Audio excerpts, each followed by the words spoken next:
أعوذ بالله من الشيطان الرجيم بسم الله الرحمن الرحيم الحمد لله رب العالمين بارئ الخلائق أجمعين الحمد لأهله والصلاة على أهله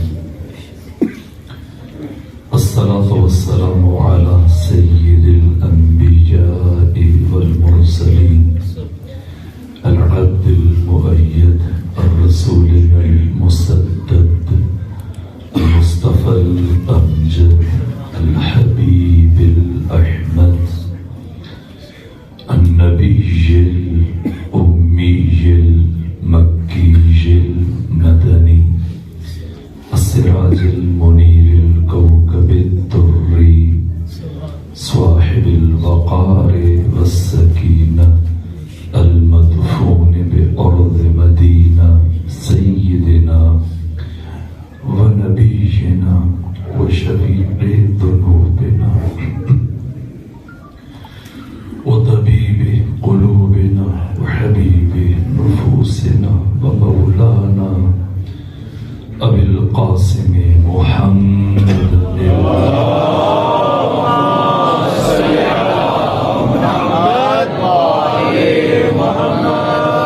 وأهل بيته الأطيبين الأطهرين الأنجبين المعصومين المظلومين ورحمة الله على أحبابهم وأصحابهم وشيرتهم ومحبيهم ومواليهم أجمعين ولعنة الله على أعدائهم ومنكري فضائلهم وغاصبي حقوقهم من جوع عداوتهم إلى الآن ومن الآن إلى قيام يوم الدين وبعد يوم الدين أما بعد فقد قال حق سبحانه وتعالى يا أحمد لولاك لما خلقت الأفلاك ولولا علي لما خلقتك ولولا فاطمة لما خلقتكما صلوات بجي خاندان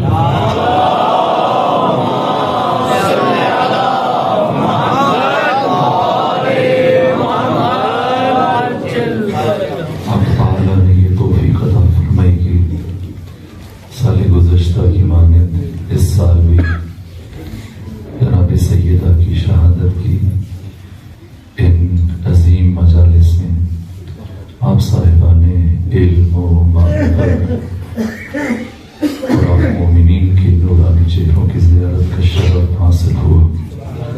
سبحان اللہ. ان ایام کا، ان مجالس فاطمیہ کا، ان مجالس عزا کا اور ایام فاطمیہ میں برپا کی جانے والی مجالس کا مرکزی فلسفہ یہ کہ امت مسلمہ مقام سیدہ سے، شخصیت فاطمہ سے، عظمت فاطمہ سے، انقلاب فاطمہ سے، جہاد فاطمہ سے اور جناب سیدہ کی حیات طیبہ کی مختلف جہات، مختلف پہلو اور مختلف جہتوں سے آگاہ ہو سکے اور اس آفاقی یونیورسل ہمانگیر اور لافانی ہستی کی شخصیت کی ابجد سے باخبر ہو سکے.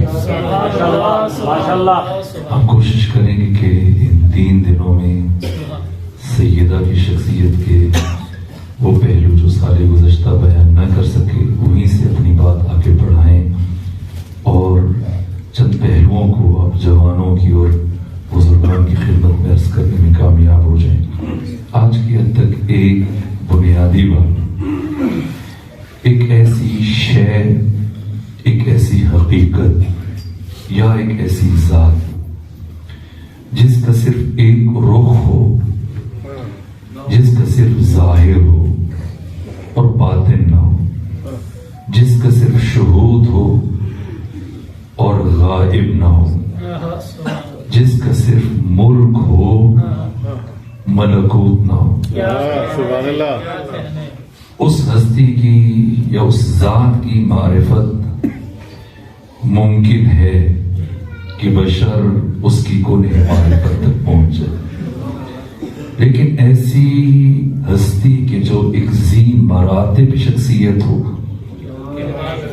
وہ ذات کی جو تہ در تہ، حجاب اندر حجاب، سر اندر سر، سبحان اللہ. راز اندر راز، جس شخصیت کی ذات کی خود کئی مراتب ہوں، جس کا غیب بھی ہو، شہود بھی ہو، ظاہر بھی ہو، باطن بھی ہو، ماشاءاللہ. ملک بھی ہو، ملکوت بھی ہو، ایسی ہستی سے متعلق لب کشائی کرنا، اظہار کرنا کہ کوئی ادعا کرنا یہ ممکن نہیں ہے.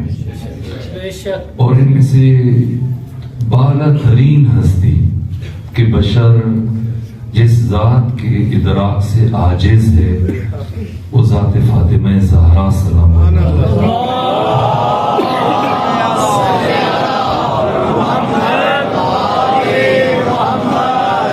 کیونکہ بشر ظاہر بین ہے.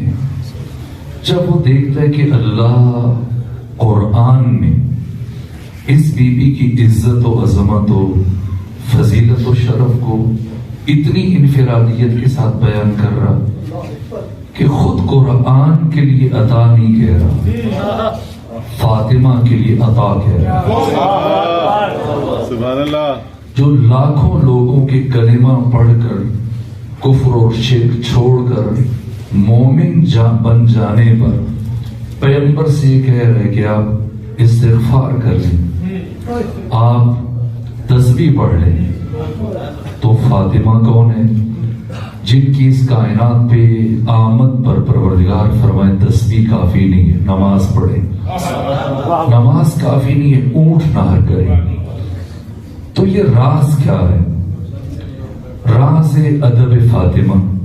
اتنا ادب کہ اللہ جس سورہ کو اس بی بی کی شان میں قصیدہ بنا کر اتارے، اس سورہ کے کسی لفظ کو دوسرے کسی مقام پر استعمال کرنا گوارا نہ سمجھا.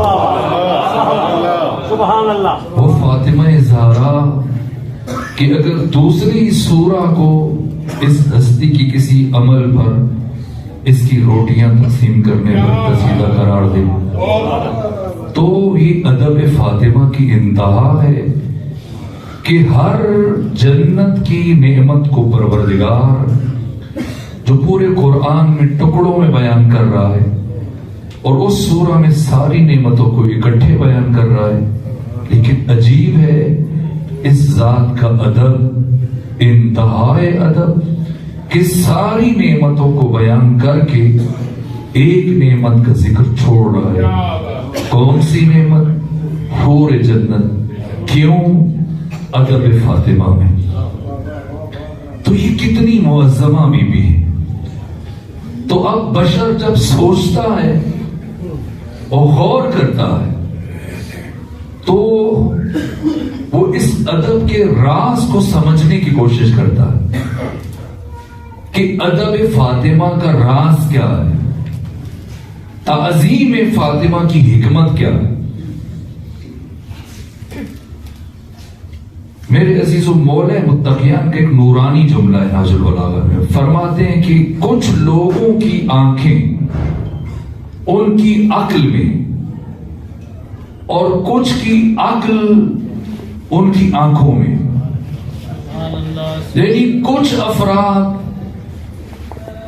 ظاہر بین ہیں، وہ معقولات کو بھی حواس کے ذریعے سے دیکھنے کی کوشش کرتے ہیں، ممکن نہیں سمجھ سکے، اس لیے کہ معقولات حیطہ بصر سے خارج ہیں، حیطہ بصر سے۔ آنکھ کے لیے معقولات قابل رویت نہیں، آنکھ کیا دیکھ سکتی ہے؟ یہ کائنات اٹی ہوئی ہے جواہر سے، لیکن جواہر فلسفی اعتبار سے اس آنکھ اور حواس کے لیے قابل رویت نہیں ہے، سرے سے۔ صرف اعراض کی 9 قسموں میں سے صرف کم اور کیف میں سے صرف رنگ اور روشنی، اور رنگ اور روشنی میں سے صرف اتنا حصہ جتنا ہوا سے خمسہ اور آنکھ کی رینج میں آ جائے، وہ اس کے لیے مجہول سے معلوم بن جائے گا۔ سبحان اللہ۔ تو وہ چند ظاہری چیزیں کہ جو اس کے حواس کی رینج میں آئیں، ان کی معرفت انسان حاصل نہیں کر سکتا، رسد کے جو اعراض سے ماورا ہیں، جو ذی مراتب ہستی، کون معرفت حاصل کرے؟ کون اس ادب کے راز کو سمجھے؟ کون تعظیم کے راز اور فلسفے کو سمجھے؟ قرآن ادب فاطمہ کی بار بار تعلیم دے رہا ہے، اللہ خود بشر کو سکھا رہا ہے ادب فاطمہ۔ اتنی مثالیں کہ اگر ہم مسلسل 3 دن فقط وہ مثالیں قرآن سے بیان کرتے رہیں، ان کا احساس ممکن نہیں۔ تو جب مفسر، دانشور، شاعر، ادیب، عالم، فقیہ، سوچنے والا ادب فاطمہ کا راز سمجھنے کی کوشش کرتا ہے، چونکہ ظاہر بین ہے اور اس کی نگاہ ظاہر کی حدوں سے زیادہ آگے نہیں بڑھ سکتی، تو لے دے کہ اس کو یہی راز سمجھنے میں آتا ہے اور یہی بیان کرتا ہے کہ فاطمہ کے ادب کا راز یہ ہے کہ وہ دختر رسالت ہے، وہ پیغمبر کی بیٹی ہے۔ فاطمہ کے ادب کی حکمت یہ ہے کہ فاطمہ دختر پیغمبر ہے، عوام بجائے خود 2 رکعتی ملا سے لے کر وہ مغز متفکر جسے اپنی دانش پر ناز ہے، جو خود اپنے تئیں باب خود شناسائی اپنا تعارف کرتے ہوئے کہتا ہے، یہ بندہ حشر سے پہلے قیامت کر نہ دے برپا۔ کون؟ اقبال۔ جب اقبال بھی مدح فاطمہ کا راز بیان کرنے کی کوشش کرتا ہے، ادب فاطمہ، مقام فاطمہ، عزت فاطمہ کا راز، حکمت اور فلسفہ، تو انہیں بھی یہی سمجھ میں آتا ہے۔ وہ کہتے ہیں کہ مریم از یک نسبت عیسیٰ عزیز، کہ مریم کیوں عزیز ہے؟ اس لیے کہ انہیں ایک نسبت ہے عیسیٰ کے ساتھ، لیکن فاطمہ زہرا ان کو 3 نسبتیں، یہ زوجہ ولایت ہے، یہ دختر نبوت ہے، یہ مادر امامت ہے۔ لیکن کیا فاطمہ کی عزت کا راز دختر رسالت ہونے میں؟ سبحان اللہ، سبحان اللہ۔ سادہ لو مسلمان نے یہی سمجھا ہے سبحان اللہ کہ فاطمہ کی عزت اور شرف کا راز بیٹی ہونے میں، اس لیے وہ برابر بیٹیوں کی تعداد میں اضافہ کرنے میں لگ گئے کہ 4 ہیں، نہ 4 سے بڑھ کر 40 پہ چلا جائے۔ فاطمہ زہرا کی برابری وہ چار کیا اس ساری کائنات میں سے کوئی خاتون نہیں کر سکتی. کوئی خاتون نہ کوئی مرد بھی نہیں کر سکتا. مرد و زن، اہل علم، اہل دانش، اہل معرفت، اہل بصیرت، اہل شعور، دنیا کے فلسفی اور عقلاء اگر سب کے سب دانشور جمع ہو جائیں، سب مل کر عقل فاطمہ کی خاک پاک کو بھی نہیں چھو سکتے. ماشاءاللہ. جتنی فاطمہ زہرا کی مزید بہنیں بنائی جائیں گی اور جتنی پیغمبر کی بیٹیوں میں اضافہ کیا جائے گا، یہ تاثر دینے کے لیے کہ فاطمہ کا شرف بیٹی ہونے میں، اتنا زیادہ فاطمہ کا مقام ابھرتا چلا جائے گا. محمد صلوات.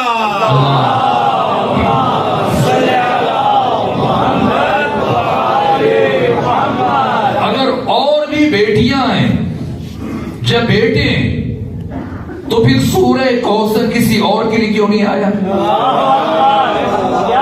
سورہ قدر کسی اور کے لیے کیوں نہیں اترا؟ سورہ دہر اللہ نے کسی اور کے لیے کیوں نہیں اتارا؟ سورہ شمس، سورہ حل عطا، سورہ انسان، سورہ العادیات، آیت تطہیر، آیت مباہلہ، اگر فاطمہ کے علاوہ اور بھی ہیں تو کسا کے نیچے پیغمبر کے ساتھ ایک کیوں نظر آ رہی؟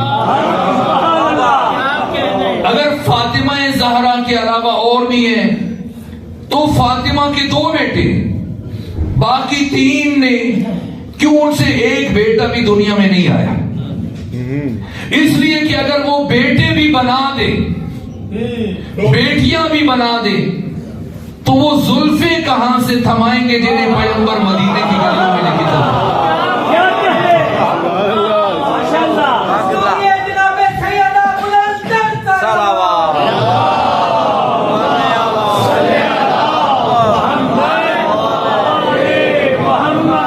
یہ سادر و مسلمان ہے جو فاطمہ زہرا کے شرف کا راز بیٹی ہونے میں تلاش کر رہے ہیں، نہ فاطمہ کی عزت کا راز دختر رسالت ہونے میں نہیں ہے، نہ زوجہ ولایت ہونے میں. اللہ اکبر. کیا علی کی اور بیویاں نہیں ہیں؟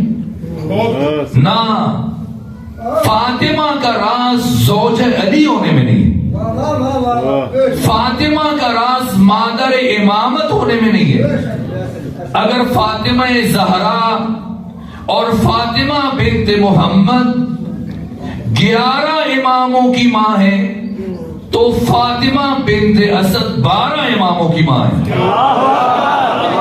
نہ عزت فاطمہ کا راز نہ رسول کی بیٹی ہونے میں ہے، نہ علی کی زوجہ ہونے میں، نہ حسن سے لے کے مہدی تک ان 11 اماموں کی ماں ہونے میں. فاطمہ کے ادب، شرف، عزت اور مقام کا راز خود فاطمہ ہونے میں. فاطمہ کی پہچان نہ نبی سے ہے، نہ علی سے ہے، نہ حسن حسین سے.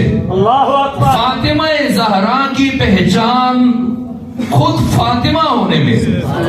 فاطمہ اپنے تعارف میں مستقل، اسی لیے قرآن فاطمہ زہرا کو لیلۃ القدر کہہ رہا. خمینی بت شکن نے اپنی کتاب آداب الصلاۃ میں یہ لکھا ہے، معصومین سے روایت کرتے ہوئے، کہ لیلۃ القدر میں قدر سے مراد اللہ، لیل سے مراد فاطمہ. فاطمہ حجاب التوحید ہے، فاطمہ راز خدا ہے، فاطمہ حجاب الہی، فاطمہ ناموس پروردگار. فاطمہ زہرا لیلۃ القدر اور شب قدر. شب قدر میں اگر کوئی جاگ کر گزارے وہ تب بھی شب قدر ہے. سو کر گزارے تب بھی شب قدر ہے. ساری رات عبادت کرے وہ تب بھی لیلۃ القدر ہے. ساری رات ضائع کر دے وہ تب بھی لیلۃ القدر ہے. قرآن کھول کے سر پہ رکھے تب بھی لیلۃ القدر ہے. قرآن نہ رکھے تب بھی لیلۃ القدر ہے. اس کے قرآن نہ رکھنے سے، اس کے سوئے رہنے سے، اس کے عبادت نہ کرنے سے شب قدر کی اہمیت میں کوئی کمی نہیں آئے گی. اس کا شرف اپنی جگہ برقرار ہے. فاطمہ زہرا لیلۃ القدر ہے. ساری دنیا فاطمہ زہرا کی تعظیم میں جھک جائے، فاطمہ تب بھی فاطمہ. کوئی فاطمہ زہرا کی حقانیت کو قبول نہ کرے، فاطمہ تب بھی فاطمہ ہے. فاطمہ راز خدا ہے، فاطمہ ناموس سے پروردگار ہے. اور اس بات کو امام ہفتم امام موسیٰ کاظم علیہ السلام نے فرمایا.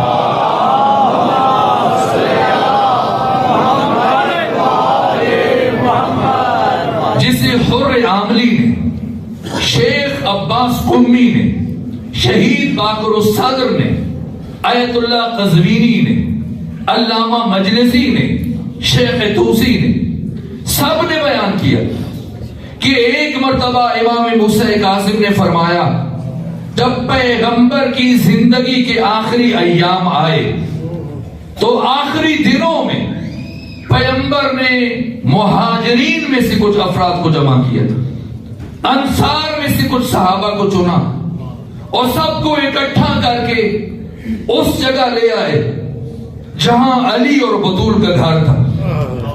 اور دروازے کے قریب کھڑا ہو کر پیغمبر نے فرمایا میرے صحابہ سنو، یہ گھر علی کا ہے، یہ گھر فاطمہ کا ہے. اس گھر میں حسن رہتے، اس گھر میں حسین رہتے. حسن راز خدا ہے، حسین راز خدا ہے، فاطمہ راز خدا ہے، علی راز خدا ہے. اور جس گھر میں اللہ کی یہ اسرار اور راز رہتے ہیں، یہ گھر اور اس گھر کی چار دیواری یہ حجاب خدا ہے. اس گھر کا دروازہ میرے گھر کا دروازہ ہے. اللہ اکبر.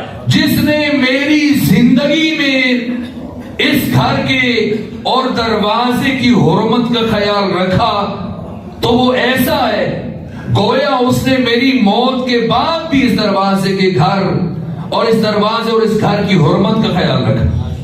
اور اگر کسی نے میرے دنیا سے چلے جانے کے بعد اس گھر کی حرمت کو پامال کیا اور اس دروازے پر بے ادبی کی تو گویا اس نے میری زندگی میں اس دروازے کی حرمت کو پامال کیا. یہ گھر حجاب خدا ہے. خبردار کبھی حجاب خدا کو شکستہ نہ کرنا. اور اس کے بعد امام موسیٰ کاظم نے امامہ اتار کے اپنے سر پر ماتم کیا اور فرمایا واللہ حجاب خدا کو شکستہ کر دیا گیا. فاطمہ حجاب التوحید ہے، فاطمہ حجاب کبریاء ہے، فاطمہ راز خدا ہے، فاطمہ زہرا سر عظمہ پروردگار. خوش نصیب ہے وہ افراد جو گھروں سے چل کر تمام مصروفیات کو چھوڑ کر صف عزا پر آئے. یہ عظیم توفیق ہے. خوش نصیب ہے وہ بزرگ جن کے آرام کا وقت ہے اور عید سفید ہے، وہ اپنا آرام اور بستر چھوڑ کر صف عزا میں امام زمانہ کو ان کی جدہ طاہرہ کا پرسہ دینے کے لیے. اس کا اثر ہمیں قیامت کے دن معلوم ہوگا جب ابان بن تغلب امام صادق کا صحابی آپ کی بارگاہ میں حاضر ہوا اور اس کا چہرہ غمگین تھا، آنکھوں میں نمی تھی، گویا ابھی کچھ دیر پہلے روئے ہو۔ امام کے پاس بیٹھے، خاموش ہے۔ پوچھا ابان کیوں خاموش ہو، کیوں دکھی ہو، کیوں اذیت میں ہو؟ کہا امام آج جب میں آپ کی خدمت میں آ رہا تھا تو میں نے دیکھا کہ ایک بوڑھی ضعیفہ، ایک خاتون، اسے سپاہی تازیانوں سے مار رہے تھے۔ امام نے پوچھا کیوں مار رہے تھے؟ کہ وہ خاتون جب گرنے لگی تو بے ساختہ اس کی زبان سے یہ جملے جاری ہو گئے، اے فاطمہ زہرا تیرے قاتلوں پہ اللہ کی لعنت ہو، اے فاطمہ زہرا تیرے دشمنوں پر اللہ کی لعنت ہو۔ سپاہیوں نے یہ سنا تو تازیانوں سے اس خاتون کو پیٹنا شروع کیا، مارنا شروع کیا۔ امام صادق کی آنکھیں نم ہو گئی۔ کہا ابان اٹھو چلتے ہیں۔ کہا کہاں؟ فرمایا مسجد۔ عرض کیا امام کیوں، پڑھائیں گے نہیں؟ کہنا چل کر اس مومنہ کے لیے دعا کریں گے۔ جب کوئی ہاتھ تائید فاطمہ کے لیے اٹھتا ہے، حق فاطمہ کے لیے بلند ہوتا ہے، اللہ خود امام کے ذریعے اس کی تائید کرتے ہیں۔ امام کے ہاتھ اس کے لیے دعا کے لیے اٹھتے ہیں۔ یہاں ابان نے کہا، چونکہ ابتدائی گفتگو ہے، تمہیدی مرحلے میں یہ جملہ عرض کروں، آگے بڑھ جاؤں۔ ابان نے جب یہ اہتمام دیکھا کہ امام اپنی مصروفیت چھوڑ کر مسجد آئے، 2 رکعت نماز پڑھی اور صرف اس مومنہ کے حق میں دعا کرنے کے لیے، کہا اے امام کوئی ایسی بات سنائے اگر میں اسے فاطمہ زہرا کی محبوں کو سناؤں تو وہ سن کر خوش ہو جائے۔ کہ سنو ابان، اور فاطمہ کی محبوں تک اس بات کو پہنچانا، قیامت کے دن جب سارے مراحل کے بعد نبی زادی جنت کے دروازے پر جائیں گی اور خدا فرمائے گا اے خواتین جنت کی سردار، جنت آپ کی منتظر ہے، آپ جنت میں تشریف لے جائیے، تو اس لمحے میری دادی فاطمہ زہرا جنت کے دروازے پر رک جائیں گی اور خدا پوچھے گا میرے حبیب کی بیٹی آپ کیوں رک گئی؟ جنت میں تشریف لے جائیے، جنت آپ کی مشتاق ہے۔ تو اس لمحے میری دادی بارگاہ خدا میں عرض کرے گی پروردگار، دنیا میں تیرے نبی کی بیٹی کی حرمت کو نہ پہچانا گیا، اور بہت دیر تک میرے بابا کی دنیا سے رخصت ہونے کے بعد میرے بابا کی امت نے بہت دیر تک مجھے اپنے دربار میں کھڑے رکھا۔ اے پروردگار، آج میں چاہتی ہوں کہ اہل محشر کے نزدیک میرے مقام کو روشن کر دے، ان پر میرے مقام کو عیاں کر دے۔ امام صادق فرماتے ہیں اے ابان، اس لمحے اللہ فرمائے گا اے میرے حبیب کی بیٹی فاطمہ، اہل محشر کے دلوں میں جھانکیے، جس جس دل میں آپ اور آپ کی اولاد کے لیے محبت پائی جاتی ہے، میں آپ کو حق کے شفاعت دیتا ہوں، اسے اپنے ہمراہ جنت میں لے جائیے۔ یہ کون سا مقام ہے؟ میں نے پڑھا، کئی روایتوں میں پڑھا، جہاں ابراہیم جیسا نبی گھٹنوں کے بل چل رہا ہوگا اور نفسی نفسی پکار رہا ہوگا، ہر انسان کو اپنی پڑی ہوگی، اس مشکل ترین وقت میں شفاعت فاطمہ۔ بی بی امام فرماتے جناب سیدہ اس طرح سے اپنے محبوں کو تمام اہل معاشر کے درمیان میں سے انتخاب کرے گی جیسے ایک پرندہ ناقص دانوں کے بیچ میں سے سالم دانے چن لیتا ہے۔ اس کے بعد جناب سیدہ پھر اپنے مقام پر رکیں گے اور خدا پوچھے گا اے میرے حبیب کی بیٹی، اب آپ تشریف لے جائیں، جنت انتظار میں ہے۔ آپ کیوں نہیں جا رہی؟ اور بی بی کہیں گی اے پروردگار مجھے بہت دکھ ہے، جس طرح سے میری حرمت کو تیرے نبی کی امت نے پائمال کیا، میں چاہتی ہوں آج کما حقہ میرا مقام اہل معاشر پر عیاں ہو جائے۔ تو اس میں خدا فرمائے گا میرے حبیب کی بیٹی دوبارہ اہل معاشر کے دلوں میں جھانکیے۔ یہ بات بہت اہم ہے جس کے لیے اس روایت کو عرض کرنے کی زحمت دے رہا ہوں۔ دوبارہ اہل معاشر کے دلوں میں جھانکیے۔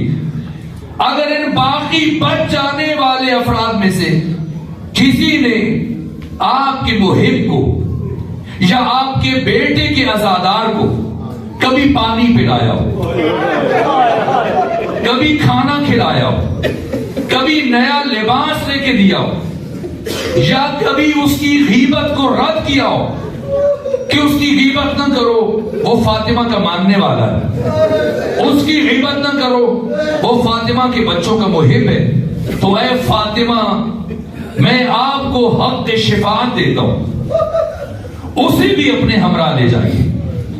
فاطمہ حقیقت ناشناختہ ہے۔ فاطمہ کا شرف فاطمہ ہونے میں، بیٹی ہونا آپ کا تعارف نہیں، زوجہ علی ہونا آپ کا تعارف نہیں، مادر حسنین ہونا آپ کا تعارف نہیں، فاطمہ کا تعارف فاطمہ ہونے میں۔ اسی لیے میں نے اس حدیث قدسی کو ان ایام کے لیے موضوع سخن قرار دیا، جس میں اللہ فرما رہا ہے یا احمد لولاک لما خلقت الافلاک، اے محمد مصطفیٰ اگر تیری تخلیق مقصود نہ ہوتی میں اس کائنات کو نہ بناتا، اور اے محمد لولا علی لما خلقتک، اگر علی کی تخلیق مقصود نہ ہوتی میں آپ کو نہ بناتا، وَلَوْلَا فَاطِمَةُ لَمَا خَلَقْتُكُمَا، اور اگر فاطمہ کو اس کائنات میں بھیجنا میرا مقصد نہ ہوتا میں تم دونوں کو خلق نہ کرتا۔ آج سے چند سال پہلے ملتان سے ایک خطیب نے، جو اس دنیا میں نہیں، لاہور میں یہی روایت پڑھی تو کچھ نام نہاد علماء کرام کہوں یا علماء کرائم کہوں، انہوں نے ہائی کورٹ میں کیس دائر کیا اور کہا یہ پیغمبر کی توہین کی کہ فاطمہ کو پیغمبر و علی سے افضل قرار دیا اور علی کو پیغمبر سے۔ لیکن آپ کے اسلام آباد کی علماء نے ایک بڑی دینی درسگاہ یہاں جامعۃ الکوثر کی بڑی علمی شخصیت نے جب حوالے پیش کیے تو وہ اپنا کیس واپس لینے پر مجبور ہو گئے۔ یہ روایت معتبر ترین روایات میں سے آیت اللہ میر جہانی اصفہانی نے صرف اس حدیث قدسی کی سند پر پوری کتاب تالیف کی اور فرمایا کہ اس کی سند ہر طرح کی شک و ریب سے ماورا ہے، ہر طرح کی شک و ریب سے بالاتر ہے۔ مشکل کیوں ہوتی ہے؟ اس لیے کہ جو ہمارا طرز تفکر اور سوچنے کا انداز ہے، ہماری سماجی اور معاشرتی کیفیتیں اور ہمارے سماجی رویے، اس حدیث قدسی کو سننے کے فوراً بعد ہم تکابر شروع کر دیتے ہیں، اچھا علی محمد سے افضل، فاطمہ دونوں سے افضل؟ نہ، اس حدیث قدسی میں افضلیت کو نہیں بتایا جا رہا، مقصدیت کو بتایا جا رہا۔ اللہ اگر پیغمبر کو، اللہ اگر اس کائنات کو بنائے اور اس کائنات کے کمال کے لیے پیغمبر کو نہ بھیجے تو مقصد تخلیق کائنات ضائع ہو جائے گا، اس لیے کہ مقصد تخلیق ہستی اسے کمال تک لے کے جانا ہے۔ اور وہ ذات جو اس کائنات کو باکمال بنا سکتی ہے صرف ذات مصطفیٰ ہے. تو کائنات بنے اور پیغمبر کو نہ بھیجا جائے تو یہ خالق عقل خدا حکیم کی حکمت عملی کے خلاف ہے. خدا یہ کام نہیں کر سکتا جو بے مقصد اور ادھورا اور ناکام اور ناتمام رہ جائے. اور اللہ کائنات بنائے اور پیغمبر کو بھی بھیج دے لیکن علی کو نہ بھیجے تو پیغمبر کا اس کائنات میں بھیجنا ضائع ہو جائے گا. اسی لیے قرآن میں فرمایا وہ اللہ جو اپنے رسول کے لیے کبھی طٰہٰ کہتا ہے, کبھی یاسین کہتا ہے, کبھی مزمل کہتا ہے, کبھی مدثر کہتا ہے, کبھی کمبلی کے اوڑھنے والے, کمبل کے اوڑھنے والے, حسین زلفوں والے, اتنی عبادت نہ کرو, اتنی نمازیں نہ پڑھو, تمہارے قدموں میں پاؤں میں ورم آ جائیں گے. لیکن ایک موقع پر نہ طٰہٰ کہا, نہ یاسین, نہ مزمل, نہ مدثر, نہ نام, نہ لقب, منصب سے خطاب کیا. یا ایھا الرسول بلغ, اے رسول اپنی ذمہ داری کو ادا کرتے ہوئے پہنچائیے کیا ما انزل, جو آپ پر نازل کیا گیا. وَإِن لَّمْ تَفْعَلْ, کیا تحدید آمیز لہجہ ہے. یہ سخت لہجہ پورے قرآن میں ایک مرتبہ بھی اس کے علاوہ اللہ نے اپنے حبیب کے لیے استعمال نہیں کیا. وَإِن لَّمْ تَفْعَلْ, اگر یہ ایک کام نہ کیا, فَمَا بَلَّغْتَ رِسَالَتَهُ, تو آپ نے اپنی رسالت کا کوئی بھی کام انجام نہ دیا. آپ کا اس کائنات میں نبی بن کر آنا نہ آنے کے برابر ہو جائے گا. سارے کام کیے, اگر یہ ایک کام چھوڑ دیا, کیا خیال ہے امت کا؟ اگر نبی 23 سال دین کے لاکھوں مسائل کی تبلیغ کرے, صرف اس ایک بات کی تبلیغ چھوڑ دے تو وہ اللہ کی نگاہ میں نبی نہیں رہیں گے. تو اب امت کو سوچنا چاہیے کہ امت سارے کام انجام دے اور صرف اس ایک کام کو چھوڑ دے, اس امت کا کیا بنے گا؟ کیوں تحدید آمیز لہجہ اختیار کیا؟ راز کیا ہے؟ اس لیے کہ نبوت قانون ہے, رسالت قانون ہے, اور قانون برائے قانون کی اہمیت نہیں اگر اسے نافذ نہ کیا جائے. آسمانی شریعت تعارف کی حد تک محدود رہ جاتی اگر اللہ پیغمبر کی رسالت کے آخری حصے میں اس نظام رسالت اور اس قانون شریعت کے نفاذ کا انتظام نہ کرے. اور اس قانون کے نفاذ کا نام نظام ولایت ہے, جس کے حامل علی سے لے کے مہدی تک 12 افراد. اس لیے خانہ کعبہ میں بت دکھائے پیغمبر نے, توڑے علی نے.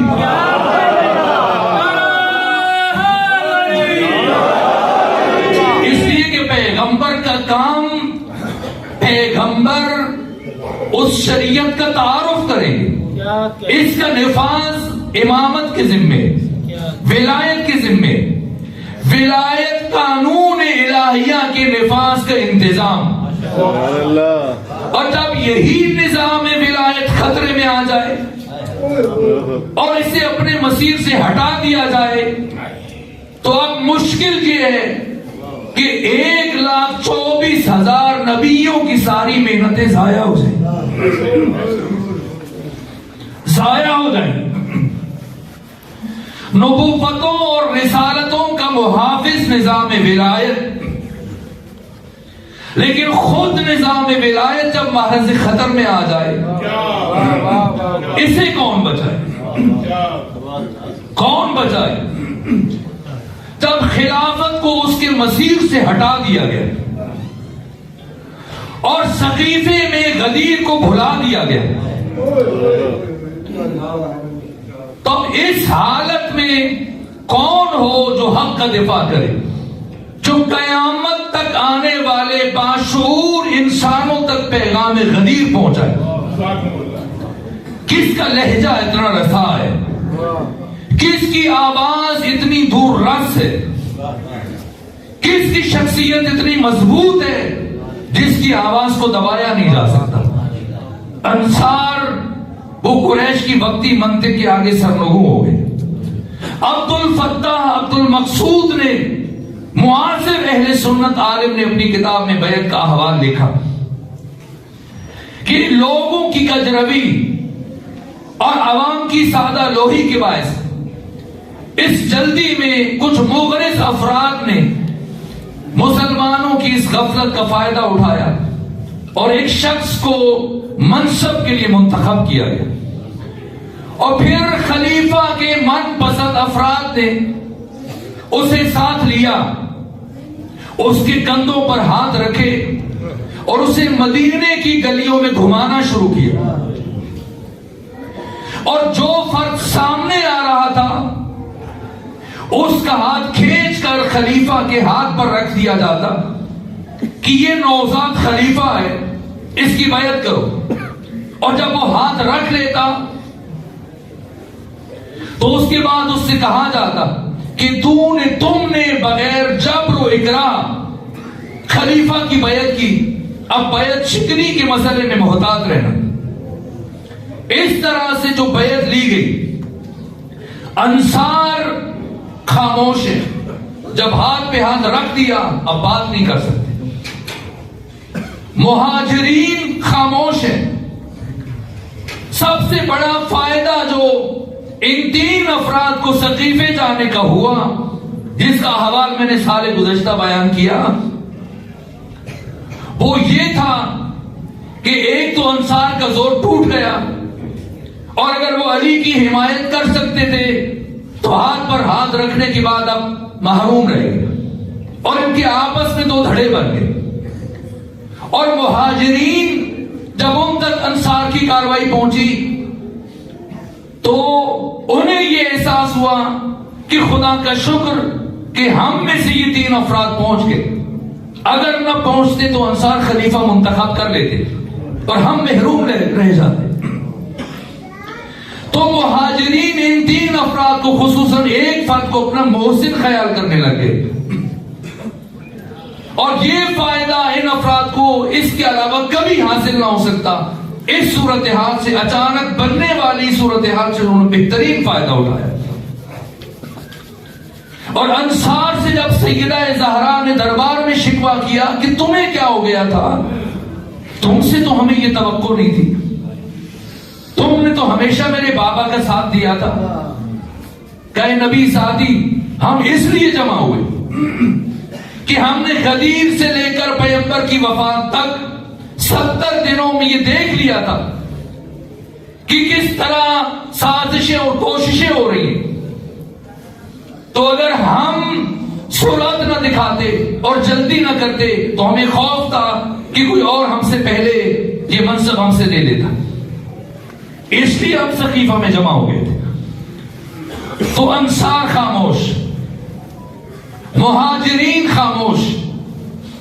ان کا راس الرئیس سردار بنو امیہ کہ سارا بیت المال اٹھا کر اسے دیا گیا تاکہ اس کا ضمیر خریدا جا سکے، خاموش. علی تلوار نہیں اٹھا سکتے، جس کی حکمت سال گزشتہ بیان کی. اس سارے سکوت میں کون اٹھے، کون آواز بلند کرے، ورنہ اس سکوت میں حقیقت گم ہو جائے، نبیوں کی محنت ضائع ہو جائے، الہی پیغام ہمیشہ کے لیے ختم ہو جائے. اعلان غدیر حافظہ بشر سے ہمیشہ کے لیے محو ہو جائے، کسی کو پتہ نہ چلے. کون ہو جو قیامت تک آنے والے باشعور انسانوں تک اعلان ولایت کو پہنچائے. کس کا لہجہ اتنا رسا ہو؟ اس لیے کہ جو بھی آواز اٹھتی تھی اسے گلے میں دبا دیا جاتا. مالک بن نویرہ جیسا عظیم صحابی جو اپنے قبیلے کا سردار تھا، حافظ قرآن تھا، نیک اور متقی صحابی تھا، صرف 2.5 روپے کے نام پر قتل کر دیا گیا اور اسی رات اس کی بیوی سے نکاح کیا گیا اور اسے خطا اجتہادی کا نام دیا گیا. جو بھی حزب حاکم کے خلاف اٹھے گا، اتنی برجستہ صحابی کا انجام دیکھ لے تو کون اٹھے؟ کہ اس کا لہجہ اتنا رسا ہے کہ صدیوں کے سفر کو عبور کرتا ہوا قیامت تک باشعور انسانوں کے حافظوں تک پہنچے. اللہ اکبر. وہ کون سی آواز ہے؟ حزب حاکم مطمئن ہے، اس لیے کہ ہر ممکنہ خطرے کا اس نے تدارک کر لیا. ذہنی طور پر اسے پتا تھا انصار مقابلے کے لیے اٹھ سکتے ہیں. اس نے طے کر لیا کہ انصار سے کیسے نمٹنا ہے، بنو امیہ کو کیسے خاموش کرنا ہے، مہاجرین کو کیسے ساتھ ملانا ہے. علی تلوار نہیں اٹھائیں گے. حزب حاکم نے ہر ممکنہ خطرے کی چارہ جوئی کا انتظام کر رکھا تھا. مطمئن تھے کہ ہمیں کوئی بڑی مشکل پیش نہیں آئے گی، لیکن ان کے وہم و گمان میں بھی نہیں تھا کہ خود نبی زادی بھی اپنے گھر سے اس مارکے کے لیے مسجد تک چل کے آ سکتی ہے. اللہ اکبر. یہ آواز اتنی قوی تھی اور یہ شخصیت اتنی بڑی تھی کہ حزب حاکم کے وہم و گمان میں بھی نہیں تھا. اور جس طرح سے تمام تر سازشوں پر جناب سیدہ نے وہ شمشیر اٹھائی، علی کی 83 جنگیں ایک طرف، جو جنگ فاطمہ لڑ کے چلی گئی وہ کائنات انسانی میں بے مثال ہے، علیم النذیر ہے. کیا کیا فاطمہ نے؟ فاطمہ حزب حاکم کے گھر بھی جا سکتی تھی. اگر فتح چاہیے تو دربار کیوں جا رہی؟ گھر جائیں، خلیفہ کے گھر جائیں. فاطمہ کی اتنی عزت ہے، اتنی شخصیت ہے، اتنا مقام ہے، خلیفہ کو گھر بلائیں یا خلیفہ کے گھر چلی جائیں یا اسے بلا لیں یا کسی دوسرے موقع پر جب زیادہ افراد نہ ہو تب ملاقات کر لیں. لیکن یہ حکمت فاطمہ ہے، سبحان اللہ. یہ انداز بصیرت فاطمہ ہے کہ فاطمہ زہرا نے ایک خاص وقت کو اپنے جہاد کے لیے منتخب کیا. کب؟ جب مسجد نبوی کھچا کھچ مسلمانوں سے بھری تھی، اصحاب جمع تھے. فاطمہ زہرا گھر سے مسجد کی طرف چلی. وہ دروازہ جو مسجد نبوی میں کھلتا تھا، اگر فاطمہ اس دروازے سے جائے تو 1 قدم کا فاصلہ ہے، لیکن آج فاطمہ اس دروازے سے نہیں جا رہا. آج دوسرے دروازے سے گلیوں سے گزرتی ہوئی مسجد نبوی کے مرکزی دروازے سے داخل ہو رہی ہے. کیوں؟ جو فاطمہ اپنے بابا سے یہ کہتی تھی کہ میری زندگی کی سب سے بڑی خواہش ہے کہ کوئی ناہمارم مجھے نہ دیکھے، نہ میں کسی ناہمارم کو دیکھوں. آج وہی فاطمہ چاہتی ہے سب کو پتا چل جائے کہ نبی زادی زندگی میں پہلی مرتبہ اس حالت میں گھر سے دربار آئی اور پھر کھڑے ہو کر جو خطبہ دیا. اتنی دیر کھڑی رہی، کم از کم 3 گھنٹے، کہ فاطمہ زہرا کے پاؤں میں ورم آ گیا اور خطبہ دیا. ایسا خطبہ جس کی مثال تاریخ انسانی میں نہیں ملتی. یہاں تک کہ ڈاکٹر عائشہ بنت الشادی، مصر کی اہل سنت خاتون، بلاغات النساء کے مقدمے میں لکھتی ہیں کہ شارح ناج البلاغہ اہل سنت عالم ابن ابی الحدید معتزلی نے جب خطبہ فاطمہ کو ایک معاصر عالم کے سامنے پڑھا، سنایا اور پھر دیا کہ تفسیر سے مطالعہ کرنا، تو اس عالم نے ابن ابی الحدیث کو جواب دیا کہ یہ کلام فاطمہ کو نہیں ہو سکتا۔ کیسے ممکن ہے ایک 18 سال کی خاتون اتنا بلیغ خطبہ دے سکے جس سے رنگ قرآنی چھلک رہا ہے؟ اللہ اکبر۔ مجھے لگتا ہے یا تو یہ کلام علی کا ہے یا علی نے کئی دن فاطمہ زہرا کو یہ خطبہ تیار کروایا، اور علی جانتے تھے کہ کبھی کوئی انسان ایسی سوچ کا اظہار کر سکتا ہے نبی ذاتی سے متعلق، اس لیے پہلے سے تاریخوں میں محفوظ کروایا۔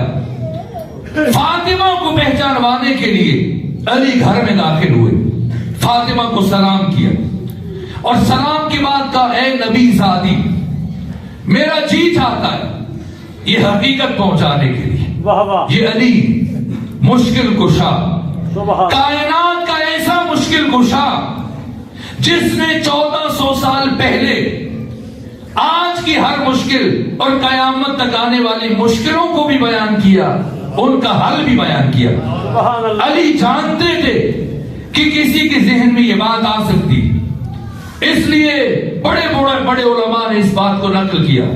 ابو جعفر یعقوب کلینی نے، شیخ توسی نے، علامہ مجلسی نے، ایت اللہ قزوینی نے اور بڑے علماء اور فقہاء اور مجتہدین نے گھر میں داخل ہوئے، فاطمہ کو سلام کیا اور سلام کے بعد فرمایا اے نبی زادی، میرا جی چاہتا ہے آپ میرے پاس بیٹھے تاکہ میں آپ کو اس کائنات کے اسرار، رموز، علوم، معارف منتقل کروں، سکھاؤں۔ فاطمہ اٹھی، عرض کیا اے علی، آپ میرے شوہر ہیں، آپ میرے امام ہیں، آپ ولی خدا ہیں، آپ مفترض الطاعہ ہیں، اللہ نے آپ کی اطاعت کو مجھ پر واجب قرار دیا، اگر آپ فرمائیں گے اور سنائیں گے فاطمہ سن لے گی، لیکن اگر آپ فاطمہ کو اجازت دیں تو جو آپ فاطمہ کو سنانا چاہتے ہیں فاطمہ آپ کو سنا دیتی ہے۔ فاطمہ علم خدا کا مظہر، اسی لیے جب خطبہ شروع کیا 4 لفظ استعمال کیے، کچھ دیر گریہ کیا، پھر خطبہ شروع کیا اور 4 الگ لفظ، حمد کا لفظ، شکر کا لفظ، ثنا کا لفظ اور الگ الگ معانی میں۔ پہلے فرمایا الحمد للہ علی ما انعم وَلَهُ الشُّكْرُ عَلَى مَا أَلْهَمَ۔ یہ عجیب کلمات ہیں، ظاہر ہے کہ ان کی شرح کے لیے وقت چاہیے۔ اب رک رہا ہوں، گفتگو ختم کر رہا ہوں جو کہ وقت زیادہ ہوا۔ فاطمہ پلٹی، ایک خطبے میں 63 آیتیں پڑھی، جو خطبہ خواتین کے سامنے پڑھا اس میں 9 آیتیں، جو خطبہ انصار اور مہاجرین کے سامنے 3 گھنٹوں میں پڑھا اس میں 63 آیتیں۔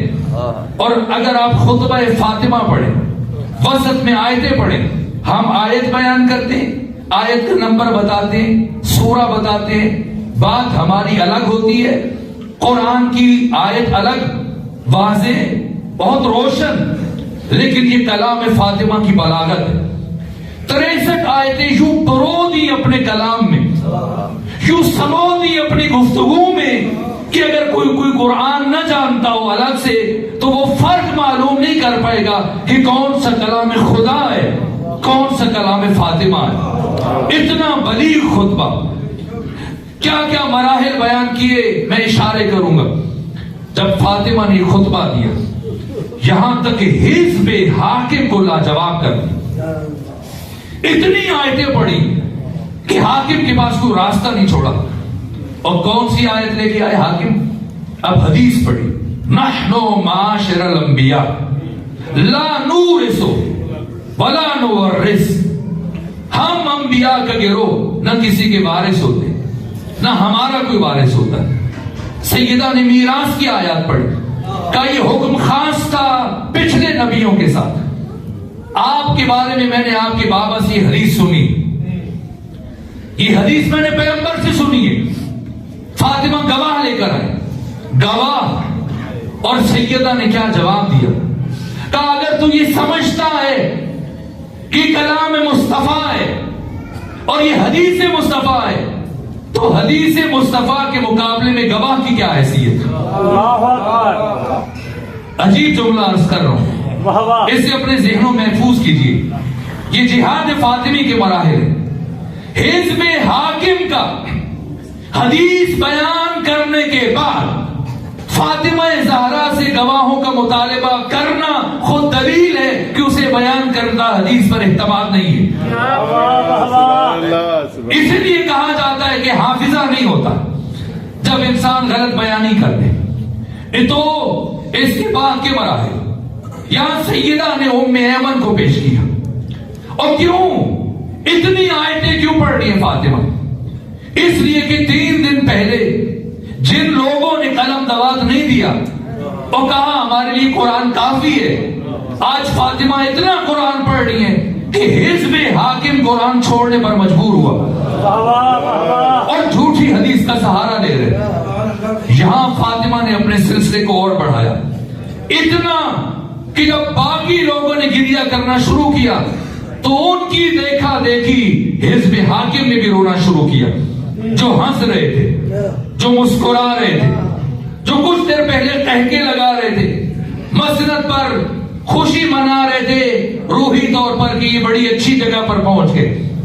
اب فاطمہ زہرا نے چند لمحوں میں انسانوں کی نگاہوں سے بلندی پر بیٹھنے والوں کو زمین پر بٹھا دیا، بلکہ زمین سے بھی نیچے گرایا، درجہ اعتبار سے ساکت کیا۔ کیا کہنے، 1,24,000 نبیوں کی محنتوں کو بچانے کے بعد فاطمہ زہرا اب دربار سے واپس گھر جا رہی، تھک گئی ہیں، پاؤں میں ورم ہے، آرام کریں، لیکن یہ فاطمہ ہے، یہ جہاد فاطمہ ہے، اس لیے اللہ فرما رہے لولا فاطمہ تو، واہ واہ، واہ واہ، گھر چلی جائیں نہ۔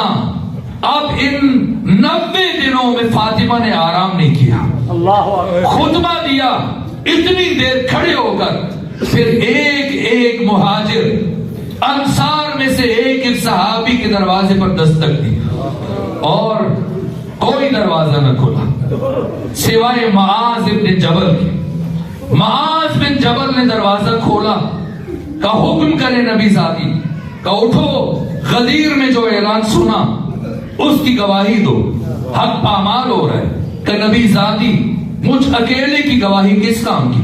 سارا مدینہ خاموش ہے، کماز باقیوں کو چھوڑو، تم جانتے ہو، تم گواہی دو۔ کہ نبی زادی مجھے معاف رکھیے، مجھے معاف رکھیے۔ کہ اے معاذ، جب تک زندہ رہوں گی کبھی تم سے کلام نہیں کروں گی۔ یہ کہا فاطمہ چل پڑی، فاطمہ چلی، معاذ بن جبل کا بیٹا گھر میں داخل ہوا، بیوی کو جاتے ہوئے دیکھا، کہا اے بابا، نبی زادی کیوں آئی تھی؟ کہ اس لیے آئی تھی۔ کہا آپ نے کیا جواب دیا؟ کہا میں نے یہ جواب دیا۔ کہا پھر نبی زادی نے کیا کہا؟ کہا نبی زادی نے مجھ سے کہا جب تک زندہ رہوں گی کبھی تم سے کلام نہیں کروں گی۔ یہ سنا معاذ بن جبل کا بیٹا گھر سے واپس چل پڑا۔ باپ نے پوچھا کہاں جا رہے ہو؟ کہا میں نے پیغمبر سے سنا تھا، پیغمبر نے فرمایا تھا اللہ کی رضا فاطمہ کی رضا میں، اللہ کا غضب فاطمہ کے غضب میں، جس سے نبی زادی ناراض ہے اس سے خدا ناراض ہے، جس سے خدا ناراض ہو میرا باپ ہی کیوں نہ ہو میں اس سے بات نہیں کروں گا۔ جس گھر سے فاطمہ چلی گئی اس گھر میں بھی نہیں رہوں گا۔ فاطمہ گئی، کاش کچھ اور بھی ساتھ دینے والے ہوتے، ہائے ہائے، کاش جعفر ہوتے، حمزہ ہوتے، علی کی نصرت کرنے والے، تو کبھی حزب حاکم کو جرأت نہ ہوتی۔ اس لیے کہ حزب حاکم نے بی بی کا جو انداز دیکھا اور مدینے کے گھروں سے متعلق پتا چلا کہ دستک دیتی رہی، ڈر گئے، گھبرا گئے۔ اتنی کوشش سے جس مسند کو حاصل کیا اگر فاطمہ نے جہاد جاری رکھا یہ مسند ہم سے چھین لی جائے گی. اب اپنی مسند کو بچانے کے لیے حزب حاکم نے 50 افراد کو شامل کیا. ڈنڈے اٹھائے,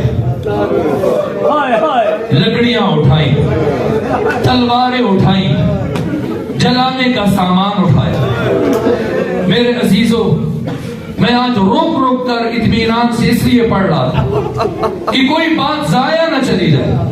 ان مجلسوں کے انعقاد کا مقصد یہ ہے ایام فاطمیہ میں ہم اپنی نسلوں تک اس پیغام کو منتقل کرنا چاہتے ہیں کہ نبی ذاتی جھوٹ نہیں بول رہی تھی. فاطمہ زہرا صدیقہ کبریٰ ہے, خود بھی آیا کریں, خواتین کو بھی ان مجالس میں لائیں, اپنے بچوں کو. جس طرح سے محرم اور ایام محرم میں چوک در چوک امام بارگاہوں میں جاتے, عزا خانوں میں جاتے, ایام فاطمیہ کو اسی طرح سے ایام محرم کی طرح سے منائیں. امام زمانہ کی دعا ہوگی جیسے ابان بن تغلب کی روایت پڑھی. بس میرے عزیزوں, زحمتوں کو تمام کیا, 50 افراد پہنچے. آپ جانتے ہزاروں مرتبہ سنا لیکن جب بھی پڑھیں وہی کیفیت ہوتی ہے. یہ اعجاز فاطمہ ہے. کسی نے دستک دی, علی دروازے کی طرف بڑھے, چاہتے دروازہ کھولیں, لیکن نبی ذاتی نے جہاد کا ہر مرحلہ خود طے کیا. اس سے پہلے کہ علی دروازہ کھولتے نبی ذاتی علی کے سامنے آ کر رک گئی. اے علی, میرے بابا محمد مصطفیٰ جب تک زندہ رہے کبھی انہوں نے اپنے حق میں تلوار نہیں اٹھائی, ہمیشہ آپ نے ان کا دفاع کیا. اس لیے کہ اس وقت روح زمین پر حجت خدا میرے بابا تھے, اور آج روح زمین پر حجت خدا آپ ہیں. اس لیے آپ خود اپنے حق میں تلوار نہیں اٹھائیں گے, آج نبی ذاتی آپ کا دفاع کرے گا. علی نے فرمایا جیسے نبی کی بیٹی مناسب سمجھتی. اب دوبارہ دستک ہوئی, فاطمہ قریب پہنچی دروازے کے. کیا خبر ہے؟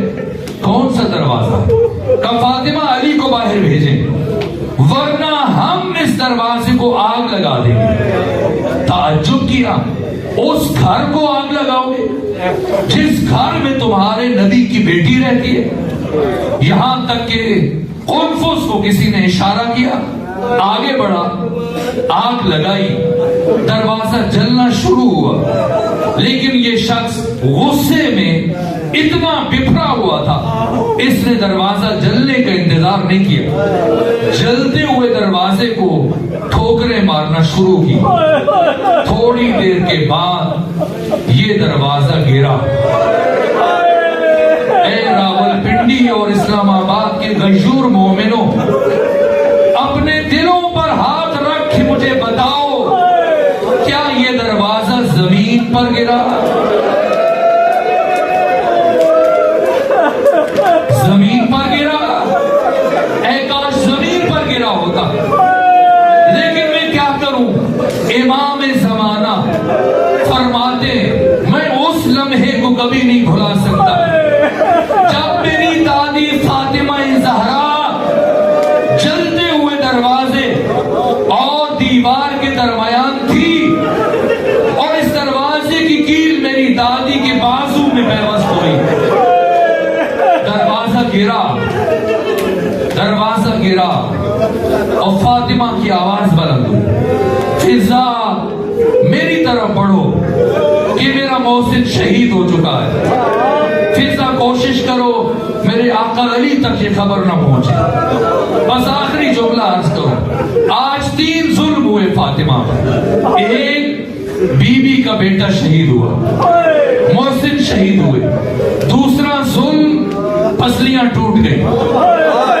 تیسرا ظلم, آنکھ کے نیچے ایک ایسا زخم لگا جس کے نشان شہادت کے آخری دن تک باقی رہے. محسن کب شہید ہوئے؟ جب دروازہ گرا. پسلیاں کب ٹوٹی؟ جب 50 میں سے 11 افراد اس دروازے کو رونتے ہوئے